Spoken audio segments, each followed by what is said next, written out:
باتیں کھلتی چلی جا رہی ہیں اور نئے سے نئے آپ کو اگر میں حقیقت بتاتی چلوں کہ ان میں سے ایک شخص تو بہت ہی با اثر شخصیت تھے، لیکن بطور عورت میں آپ کو ایک بات بتاتی چلوں۔ السلام علیکم، this is B B G Veena Goindi with a new episode of writer on the road.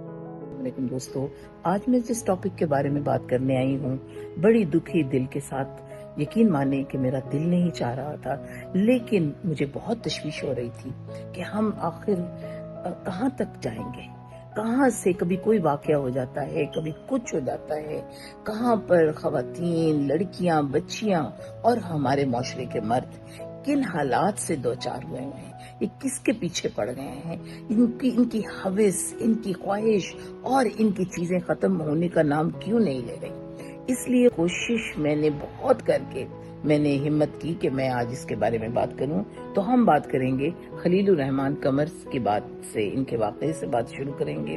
ایک اچھے رائٹر اور کہاں سے ترقی کر کے ایک شخص جو تھا وہ ایک چھوٹے سے گھر میں پیدا ہونے والا شخص کس طریقے سے ترقی کر کے ایک مقام تک پہنچا، اور اس کے بعد اگر آپ یہی حالت آپ کی ہونی ہے تو میں کہتی ہوں اس کی ترقی کو ہم کیا کریں۔ تو دوستو، آج ہم ایک کہانی کی بات کریں گے۔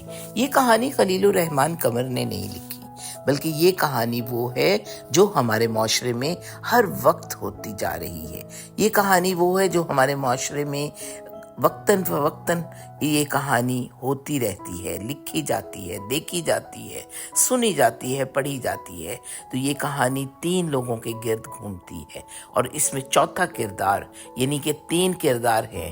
ایک کہانی ہے ظالم، ایک مظلوم، اور تیسرا جو ہے وہ اس کہانی کا ایک بہت اہم کردار ہے، وہ بھی ایک ظالم ہی کی دوسری شکل ہے، لیکن وہ ایک کماش انسان ہے۔ اور پھر چوتھا جو ہے وہ فیصلہ کن کردار ہے، یعنی کہ پہلا کردار ہو گیا خلیل الرحمن قمر، دوسرا کردار ہو گیا وہ مظلوم لڑکی، اور تیسرا کردار ہو گیا وہ آوارہ گروہ، اور اس کے بعد جو گینگز ہیں وہ سب ہیں۔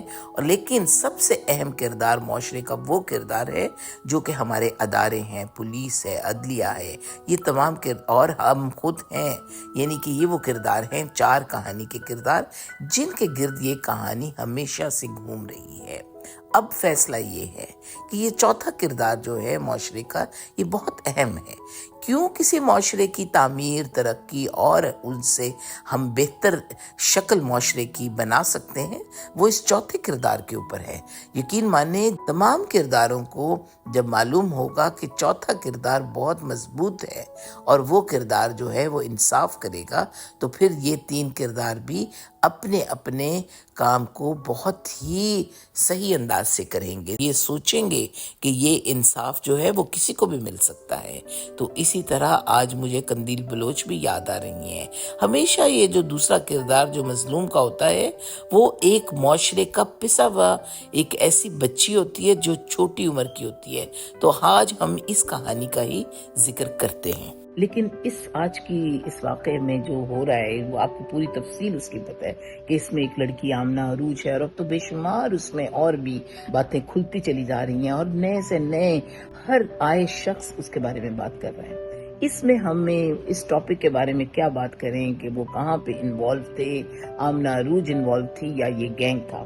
میں آپ کو ایک پتے کی بات یہ بتاتی چلوں کہ یقین مانے کہ ابھی امریکہ میں بیٹھے ہوئے ہمارے کچھ مہمان آئے اور انہوں نے اپنے واقعات بتائے کہ کس طرح ان کو بھی پچھلے کچھ دنوں سے، اور اتھارٹیٹیو رائٹرز انہوں نے بتایا کہ اسی طرح کے مختلف گروہوں نے کڈنیپ کیا، ان کو پکڑا، اور اس کے بعد انہوں نے ان سے پیسے لے کر بہت مشکل سے چھوڑا۔ آپ کو اگر میں حقیقت بتاتی چلوں کہ ان میں سے ایک شخص تو بہت ہی با اثر شخصیت تھے، اور ایک شخص ایسا تھا جن کا کہ چینل کے اوپر اپنا پروگرام بھی چلتا ہے، لیکن وہ شخص ان لوگوں نے FIR کروانے کی کوشش کی تو ان کو یہی دھمکی ملی کہ آپ کے بچے گھر میں ہیں کہ نہیں۔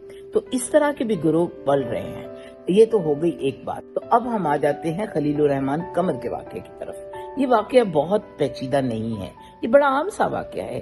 جب انسان اپنے اندر ایگو سینٹرک ہو جائے، جب اس کے اندر اپنے الفاظ جو وہ لکھتا ہے اس کو اس کی قدر نہ ہو، تو پھر یہ معاشرے میں دیکھیں ایک بچی کس گراؤنڈ سے آتی ہے اور وہ واقعی غلطی پہ ہوتی ہے. وہ ہمارے اپنے بچے ہیں، ہمارے اپنے بچے بھی غلطیاں کرتے ہیں. یہ ایج ہے، یہ ٹین ایجر، پری ٹین اور اس کے بعد کی ایج ہے. جو یہ ایجز میں یہ بچیاں یا بچے آتے ہیں ان سے مسٹیک ہو سکتی ہے. ہم بڑے ہونے کے ناطے ہمارے اوپر یہ فرض ہے کہ ہم ان کی رہنمائی کریں. اگر وہ بچے ایسی کوئی حرکت کرنے کی خواہش بھی ظاہر کریں تو ہمارے اوپر فرض ہے بڑوں کے اوپر کہ ہم انہیں کہیں کہ بیٹا، یا انہیں کہیں کہ دوست، یہ اس طرح کی حرکت سے آپ کی یہ عادت بن جائے گی، بلکہ انہیں رہنمائی کریں. ہم کیا ہیں، ہم تو اس میں خود انوالو ہو گئے اور یہ بھی کوئی نئی بات نہیں ہے.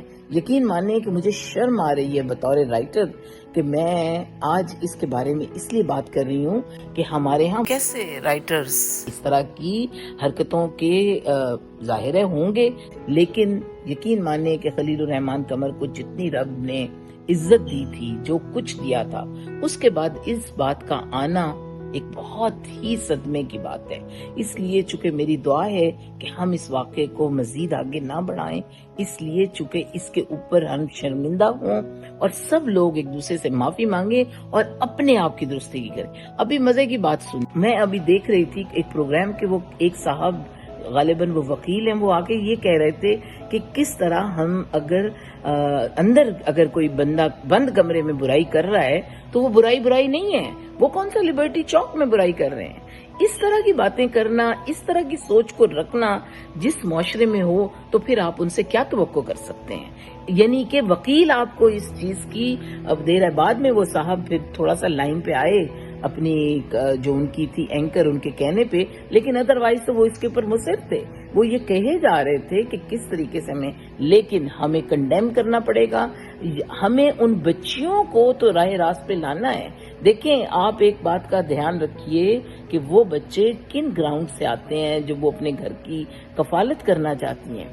لیکن بطور عورت میں آپ کو ایک بات بتاتی چلوں کہ پاکستانی معاشرے میں، ان مردوں کے معاشرے میں عورت کا کام کرنا مشکل تو ہوتا ہے. اس میں جہاں پر مرد بھی تنگ کرتے ہیں وہاں پر خواتین بھی ایک دوسرے کو تنگ کرتی ہیں. لیکن مجھے خلیل الرحمان قمر سے ایسی توقع ہرگز نہیں تھی، اور پروردگار ہمیں تمام برائیوں سے بچا کر رکھے. یہیں پر تو آ جاتا ہے، ہمارے اندر ہی وہ ایک خواہش ہوتی ہے، یہیں پر تو ہم نے فری ول کو استعمال کرنا ہوتا ہے. اور یہی تو ہے کہ ہمیں خود اپنے اوپر اپنا احتساب کرنا ہے، اپنی اخلاقی قدروں کو دیکھنا ہے. یہ تو آپ کے ویڈیو کیمراز کا زمانہ ہے، ہر بندہ جو ہے وہ اس کے پاس ایکسیسیبلٹی ہے، ہر چیز سامنے آ سکتی ہے. تو اس لیے یہ برائیاں ہمیشہ سے زمانے میں تھیں، لیکن اب ہمارے لیے ایک بہت سبق ہے کہ ہمیں ایسی برائیوں سے اجتناب کرنا چاہیے. اس لیے چونکہ دیکھیں ہم کہاں پہ 2 3 4 بھی شادیاں کر رہے ہیں، پھر بھی ہماری کیسی حوث ہے کہ ختم ہی نہیں ہو رہی. لیکن ہمیں اب یا تو پھر ہمیں ڈاکٹرز کو دکھانا چاہیے ایسے اپنے مینٹل سٹیٹ کو، اگر آپ کی ایسی مینٹل سٹیٹ ہے. نوجوانوں کو بے راہروی میں لانے والے ہمارے مڈل ایج ہی لوگ ہیں. اس لیے اگر ہم ان کے لیے اچھی راہیں استوار کریں گے، اگر ہم ان کی رہنمائی کریں گے، تو ہی وہ بچے آگے بڑھ کر نیکی کے راستے پہ استوار ہوں گے. کسی بھی پروفیشن کو برا نہ کہیے، چونکہ برا شخص کسی بھی پروفیشن میں جا سکتا ہے.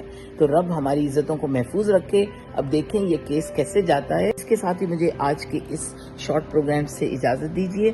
تو آپ کے ساتھ ایک نئے پروگرام کے ساتھ آؤں گی، لیکن رب سے دعا کیجئے کہ ہمیں نیکی کی ہدایت دے اور ہمارے گناہوں پر پردہ ڈالے.